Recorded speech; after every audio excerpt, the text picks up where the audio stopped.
Mesdames, Messieurs, bonjour. Je vois avec plaisir qu'il y a de nombreux fidèles. Là, on a vu, alors nous avons changé de nom. Nous sommes passés de Coderpa à CDCA, parce qu'on aime bien les sigles. Mais je vois que le public est toujours présent, donc ça fait vraiment plaisir. Alors, ce thème, pourquoi nous avons choisi ce thème? Parce que à multiples reprises, nous avons constaté que des personnes, je dirais, pas forcément très âgées, qu'on rencontre, se disaient ah mais moi je vais jamais m'en sortir, j'ai jamais touché un ordinateur, comment je vais faire? Enfin bon, je vais plus pouvoir, il va falloir que quelqu'un s'occupe de moi pour tous mes papiers. Alors c'est vrai que les gens de ma génération, les vieux, ou les jeunes vieux, on est encore un peu dans les jeunes vieux, nous. Nous avons vécu une révolution. Nos grands-parents avaient vécu une révolution industrielle et technologique. Moi, j'ai un grand-père qui était né dans les années 1870. Donc, il avait vécu la révolution industrielle, la révolution technologique, la fin de la prééminence du monde agricole, l'urbanisation. Donc, c'était déjà une grande révolution. Et puis, nos parents ont vécu la révolution des déplacements.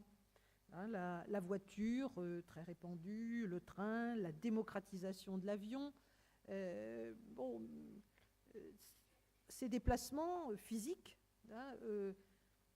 ont pris une importance certaine pour la génération de nos parents.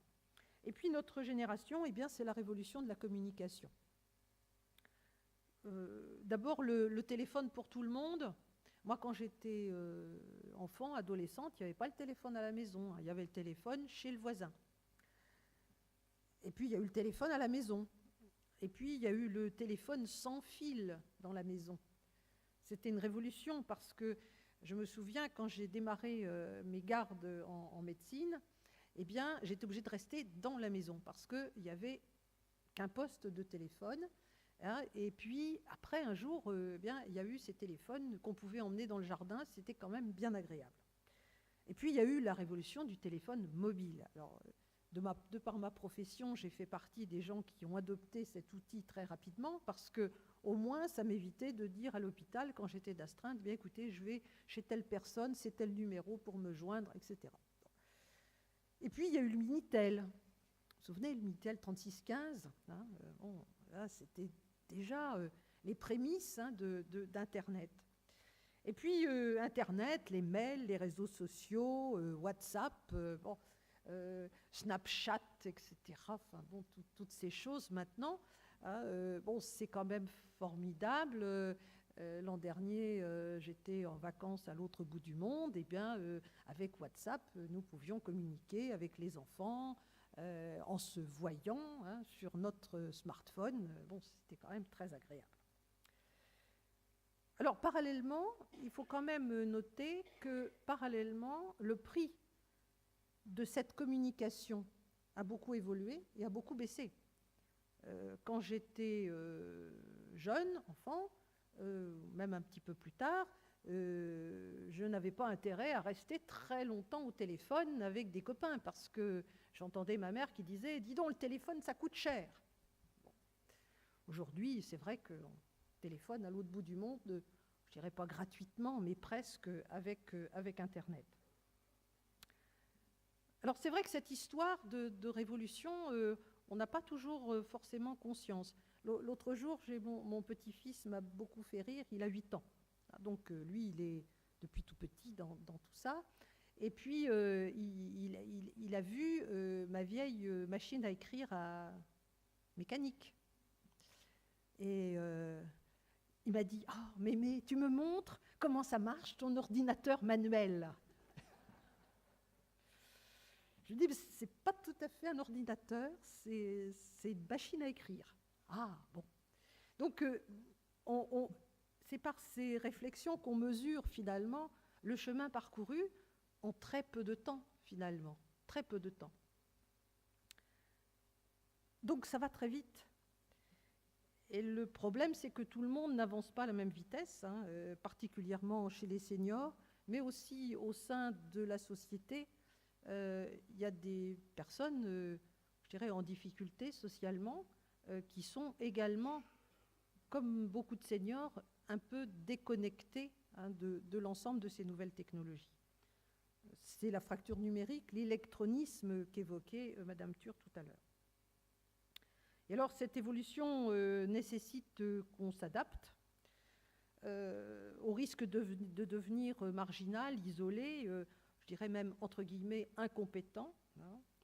D'autant que ces nouvelles technologies de la communication, quand même, permettent une ouverture sur le monde, un maintien des relations familiales et amicales, hein, aujourd'hui où les familles un peu s'éclatent, où les enfants, les petits-enfants vont loin, et puis tous ces services multiples, et puis l'information, parce que autrefois, quand on avait un débat en famille pour savoir quelle était la capitale de tel pays, on sortait le dictionnaire. Aujourd'hui, on ouvre le smartphone, on tape, et puis on donne la réponse. Donc, je pense que tout cela n'a pas que des inconvénients, mais il y a aussi des risques qui sont quand même engendrés par ces nouvelles technologies de la communication.